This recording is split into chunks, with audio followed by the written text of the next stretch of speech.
Hi, everybody. Welcome back. So, I'm assuming that you started your journal and you've looked at the angels. So, we're pretty much on our way. So, the next thing that we really want to do is look at everything that you know about law of attraction. What have you read? Have you read The Secret? Did you read Ask and It Is Given by Esther Hicks? Have you read The Power, The Magic? All these books are wonderful books and they're all about law of attraction. And there's tons of books out now about law of attraction. So I just want to get a discussion going about where you guys are at. What have you read? What have you learned? What do you know? What works for you and what doesn't work for you?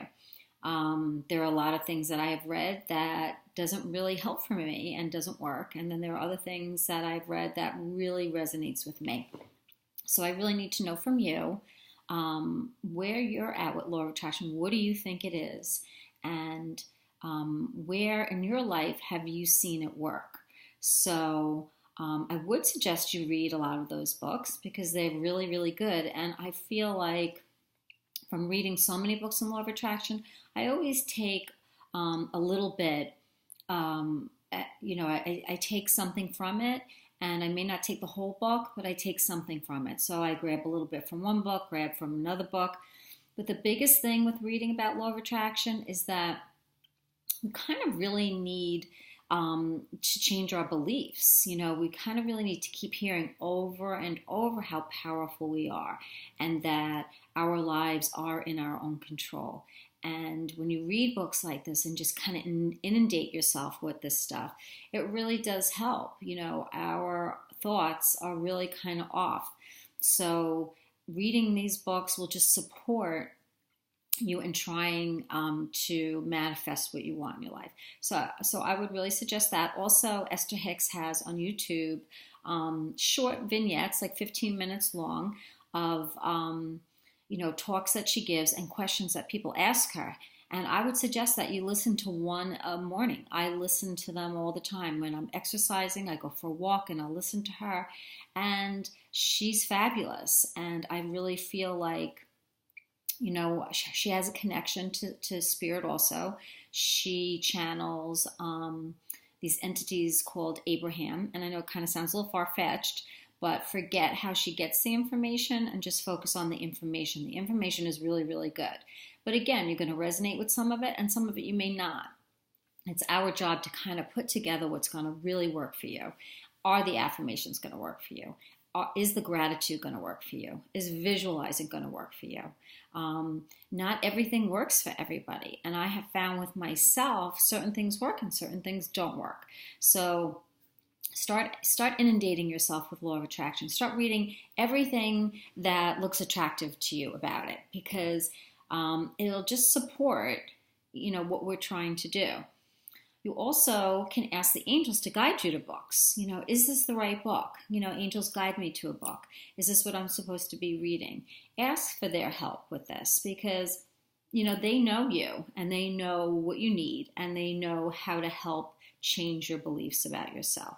And that's the most important part with working with the angels is that all they know is our strength and our power. And that's all we don't know. So we really need their help in them helping us change our mind about ourselves. They've said to me many times, Janice, you're only going to manifest what you think you're worth. So if you keep manifesting up to a certain point, you're just proving to you the level of what you think you're worth. And what you think that you're worth is so far below what you really are worth. So they often will say, take the richest, most successful person that you can think of and realize that there's no difference between them and you. And they say that to me all the time. And I kind of laugh and I say, yeah, sure. I think there's probably a difference, but they say no, and, after hearing from them so much, I'm finally starting to believe, yeah, we are all the same and we all have access to the same power and we all have access to the same ways to create our lives. So, but if we don't believe it, we don't have a chance. So the angels really help so much with our beliefs. So look at all the books, inundate, have law of attraction all over your house. I know when I was first working with the law, I don't know how many books I've read, tons and tons of books on law of attraction, just because I felt like I kind of had to brainwash myself out of my own negative thinking about me. I'm successful, but I felt, I was probably at the most successful that I should be. I never ever thought that I would be teaching courses, writing books, being on a radio show, working with friends in business opportunities. I never ever in my wildest dreams would imagine any of that could happen. And it has. So, but that didn't happen overnight. It happened over time as my beliefs started changing and as the angels helped me to see my power and my worth, things started to change. So I want you to post the books that you got, and I want you to tell me what you think of them. Let's have a book discussion. And I'm going to post all of the books that I've read on Law of Attraction, so you'll have plenty to choose from. Okay? So just let me know how it's going. Have a great day.